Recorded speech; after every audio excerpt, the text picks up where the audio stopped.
Hey, what's up everybody? Welcome to my parkour roll tutorial. First of the many in the series. I'm trying to start a couple of basic parkour tutorials, and roll is one of the most requested out of all of them. And to be honest, there's a lot of resources out there about the parkour roll already, but I still think there's something useful that you can get out of this video. If you want to refer to the timestamps in the description, you can skip ahead. Rolls are actually one of the most difficult basic moves to get. It's also really hard to teach. So if you're a coach and you're trying to troubleshoot your rolls with your students, this could be a good video for you to reference.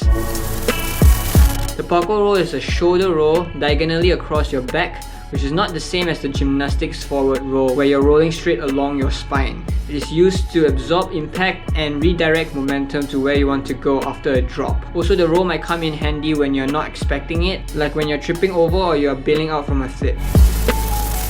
A very good drill to start off with to get yourself comfortable with the ground is this hand, elbow, shoulder push-up. It looks like this.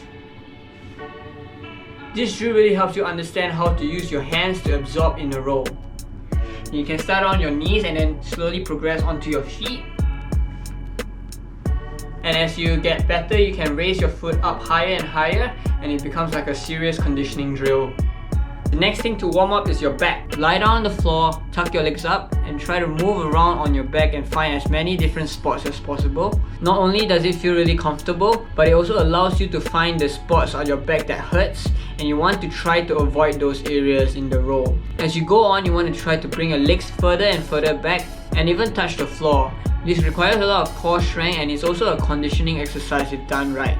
If possible, you can go all the way up to your feet and it becomes like a backwards roll, and you can just reverse the motion and it becomes like a parkour roll. There's one way to learn it.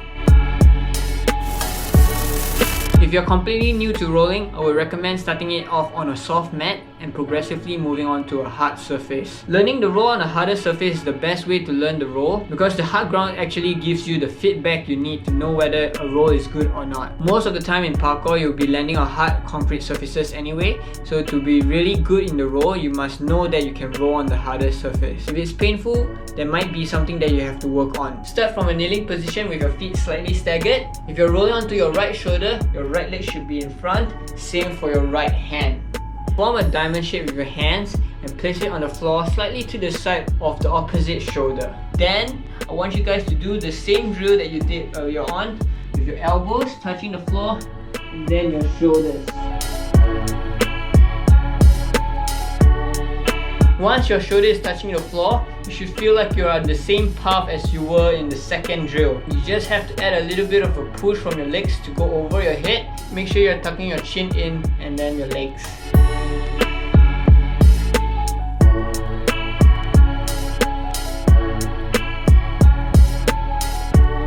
The direction of where your elbow points will lead you towards the direction you want to go. So if you want to go straight forward, you want to try to point the elbow in front of you. Any smaller, you might end up with a really sideways roll, or you won't be going over your head. Next, you want to tuck your chin in and smell your armpit. For the forward roll, you smell your belly button, but in the parkour roll, you got to smell your armpit. If you're rolling onto your right shoulder, you should be smelling your left armpit. Once you're comfortable with doing the roll itself, it's time to add some momentum. First, you can start standing up, and then with a little bit of a jump, and then slowly increase the height of the jump. One thing to take note, you don't want to be absorbing too much with your legs before going into a roll, and also you shouldn't be relying totally on the roll to absorb your momentum. You want to absorb with your legs maybe about 90 degrees and then propel yourself forward and absorb with your hands and then your shoulders in the roll. You also want to increase the speed of your roll and trying to get out of it as fast as possible. As you progress, the goal is to still roll on the same pain-free path along your back, even if the momentum is increased. You want to come out of the roll the same way as you entered. Left, right, left, right, left, right.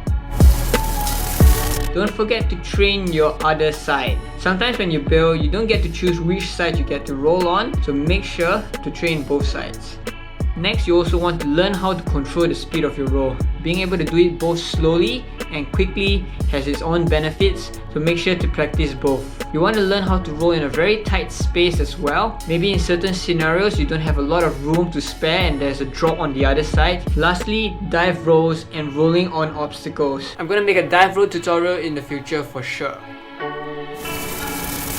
So a very common one would be the fear of going over your head. So for this one, I would say go back to a soft mat and even practice the gymnastic forward roll where you're actually going straight over your head. This will really allow you to understand how does it feel to actually push off your foot, not drop to the side, but actually forcing yourself to go over. You can also try to tweak your forward roll to become more like a shoulder roll. A way to make your roll a little bit more sideways would be to twist your head, your torso and your hips a little bit more to find that sweet spot along your back. And if you're going too sideways, it just means that you're not going over your head enough. To make your side roll a little bit more forward, you want to have your elbows facing more forward and try to push your body over your head a bit more. Now, pain is a very common sign of something not going right, so let's go through the different body parts. First one, the head. If you're hitting your head on the ground, it means that you're not tucking your chin in. So a good way to train yourself to tuck your chin in better would be to grab a piece of paper or a ball or put under your chin and try to roll without dropping it. If your elbow hurts from slamming onto the ground, it means that your wrist is not slowing down the momentum enough. You also want to be rolling on the medial part of your forearm, which is around here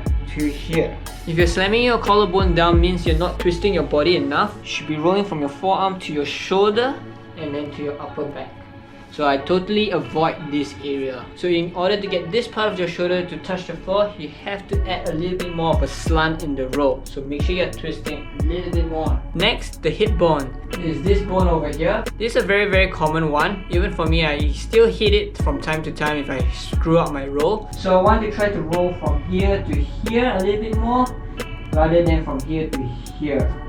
The roll path will differ from person to person, so you have to experiment with different roll paths to find one that doesn't hit the hip bone. If you're slamming down too heavily in the roll, it means that you're not using enough core strength to control your roll, or you're just not staying tucked enough in the roll, or you may not be bending your arms enough and therefore causing you to drop into the roll.